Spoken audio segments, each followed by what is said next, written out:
Hi, it's Brian Carl Brown, and welcome to the Blue Catalyst Smart Stars Update Show.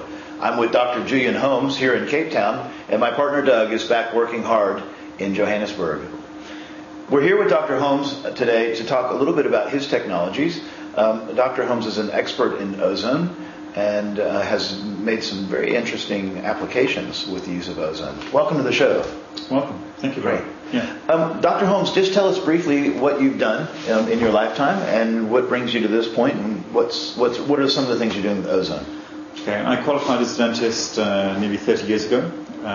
Very quickly went into research with a friend of mine from Belfast University.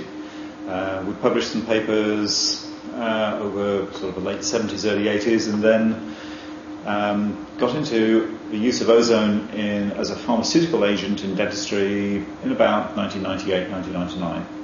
Discovered it has some amazing properties in that we no longer, as a profession, have to drill and fill. And I think there must be about 4 or 5 million people around the country now, or around the globe, who have had ozone treatment on their teeth. Really? Okay, so it's becoming a common practice. Yeah. But in terms of penetration into the marketplace, probably less than 1% of dentists actually have the machines. Traditionally, it's been very expensive. Following from our research, a company in Germany called Carvo manufactured a unit called the Ozone. They, however, priced it to such a level, the sort of small to medium luxury car, that the vast majority of dentists to whom it would have been a real benefit couldn't afford it. Yes. And so the vast majority of the world's population have never even experienced ozone treatment. Okay. And from a researching point of view, we're not in it to make profits for companies. We're in it to better the holistic health of our patients. 2 years ago, we had an opportunity, myself and Colin Davidson and Johan van den Berg, we put together Line Technologies. We had an opportunity to design and manufacture a machine which was much cheaper, more effective. This is sort of 8 years from when we did the original research, so we've learned a large amount from the research which is still ongoing, that we made a machine which is much simpler, much lighter, much more robust, works on 12 volts rather than 240, so now it's applicable on a worldwide basis. You can even plug it into a car or a car battery or a solar cell. Mobile dentistry. It is truly mobile dentistry. I mean, if you look at a train which travels around South Africa, we could put, say, 4 or 5 of these machines on board, and you could actually treat the patients as you went. Wow, that never occurred to me. Yes. There's a lot of opportunities. All right. And it's a huge market. Sounds like you're in a position to tap into a market that's unpenetrated, but certainly is there, and you've got the right product at the right price.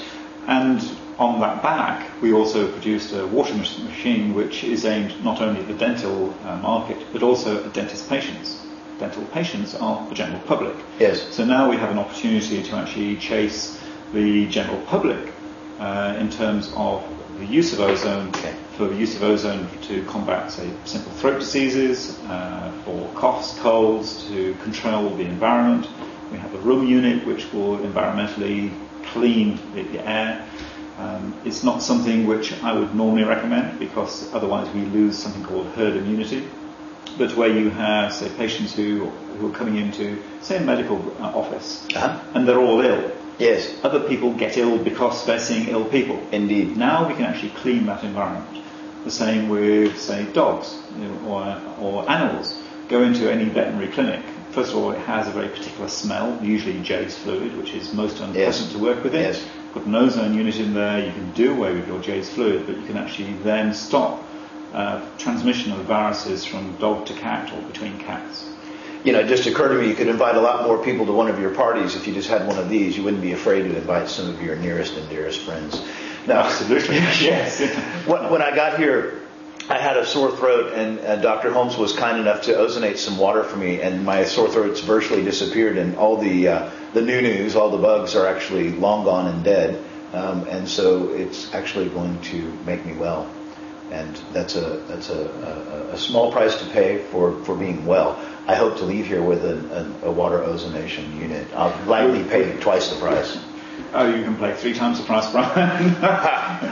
On the back of that research came some other research looking at ozone injected into plant liquids, into oils. All right. So we started looking at some of the original research which was done in the very early 1910, 1915s, where they bubbled ozone through olive oil. Okay, so this is old technology. This is actually very old use, but we had some very modern equipment which could actually tell us exactly what happened in the chemistry. That's innovation, folks.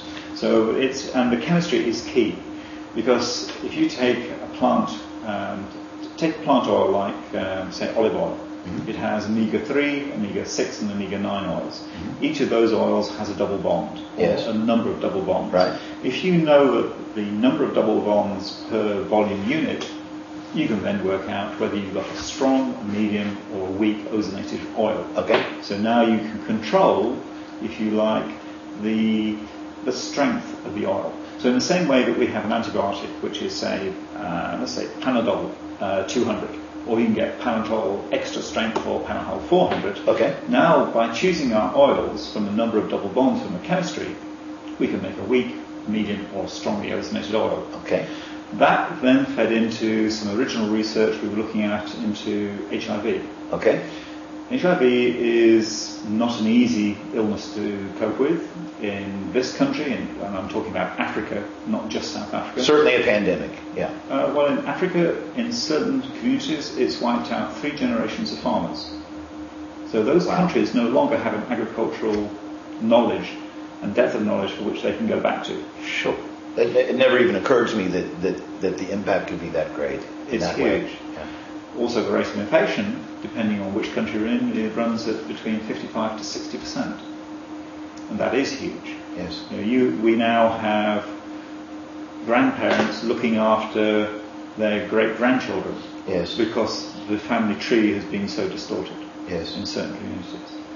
What we found with the use of certain ozonated fluids is that we can take their T cell count, which is how the HIV infection is expressed, yes, from say 12, in which case a patient clinically would be waiting to die.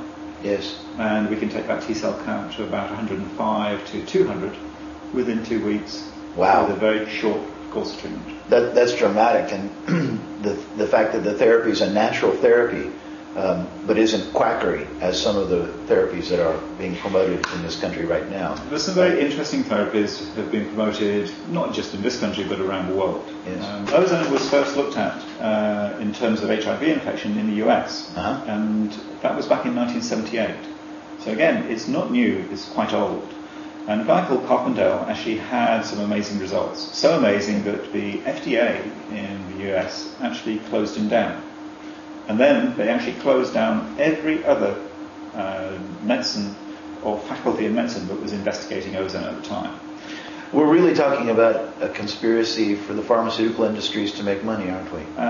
You are looking at the reality of how the finances of pharmaceutical companies work. Yeah, that's what I said. This is the finances of all the. This is the reality of the finances of healthcare.